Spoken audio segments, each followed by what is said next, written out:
A honeybee's life is a marvel of nature. It begins as a tiny egg, laid by the queen bee in a honeycomb cell.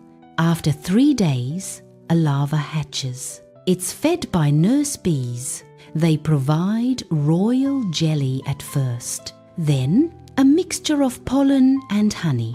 The larva grows rapidly. It molts several times. Soon, it spins a silken cocoon. Inside, it transforms into a pupa. This stage is crucial for development. Wings, legs, and antennae form. After about 12 days, an adult bee emerges.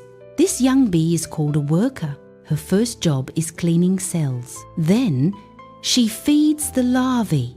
She helps build honeycomb and guards the hive entrance.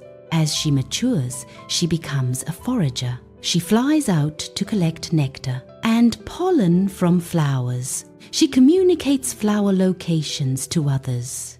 Using a special waggle dance, the nectar is turned into honey, a vital food source for the colony. Pollen provides essential proteins. Worker bees have short, busy lives, typically lasting only a few weeks in summer. In winter, they live longer to keep the queen warm. The queen bee lives for years. Her main role is laying eggs, ensuring the colony's survival. Drones, the male bees, have one purpose: to mate with a new queen.